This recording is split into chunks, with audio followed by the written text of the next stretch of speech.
What's going on, guys? It's Ben here and welcome back to another video. And today's video, we're heading off to Villa Park once more. It's Chelsea coming to town. They're a good team. Won the Champions League a couple of years ago, but they're a game that I think we can get a result from.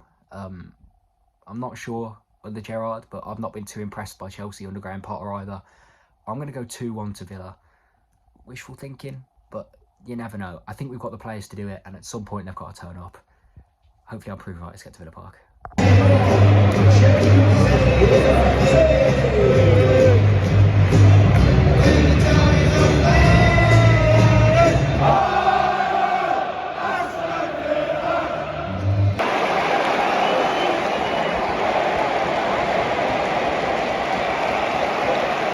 not quite sure how, but we're already 1-0 down.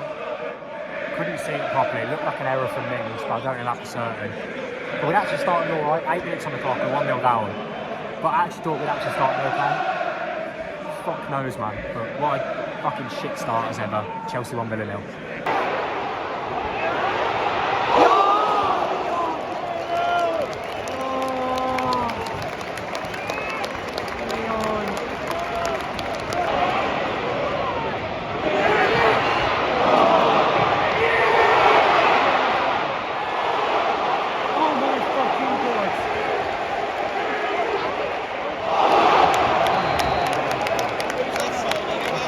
Right ball, right turn.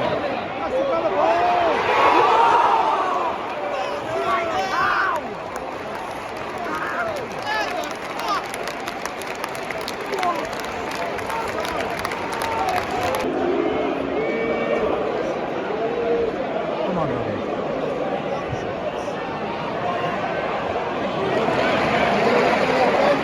Oh, come on, you're quicker than him. He's going to go down.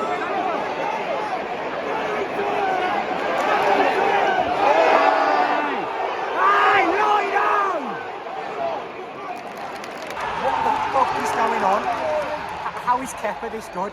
Genuinely, about 6 or 7, like, incredible saves so far. A triple save earlier on, an unreal save for me just then. It's so annoying because with a better team, right, there should be 3 or 4 in front with the chances we've had, and yet a fucking howler from Mings and we're behind. It's so frustrating. Half an hour on the clock, Chelsea 1-0.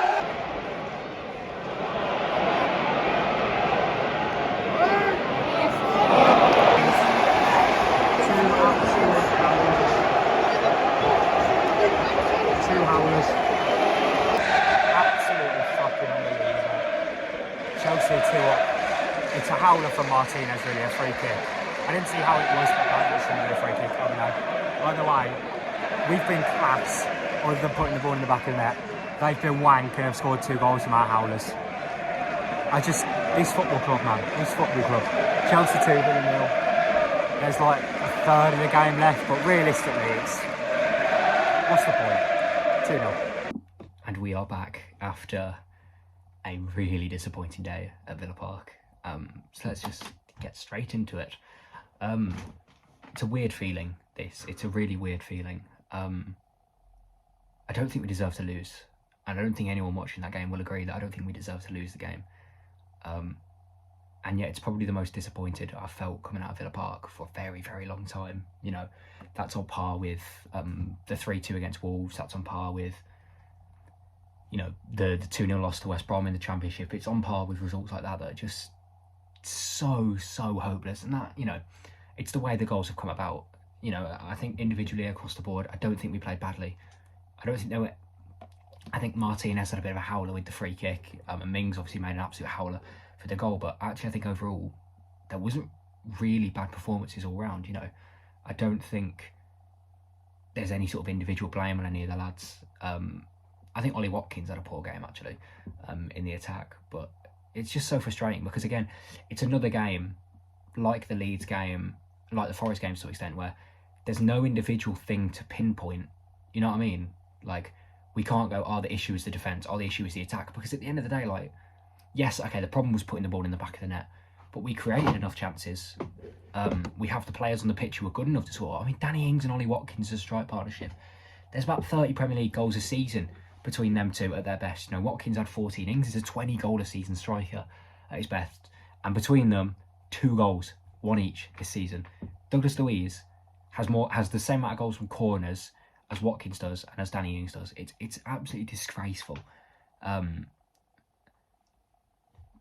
Defensively, as I say, we've been pretty good under Gerrard, I must say. I don't think there's been many defensive howlers.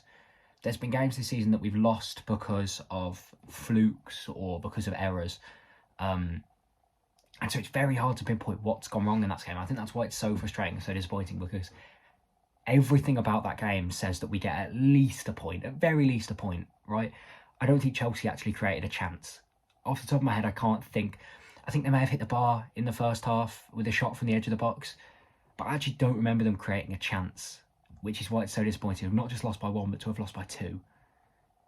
The free kick is a howler. The first goal is a howler.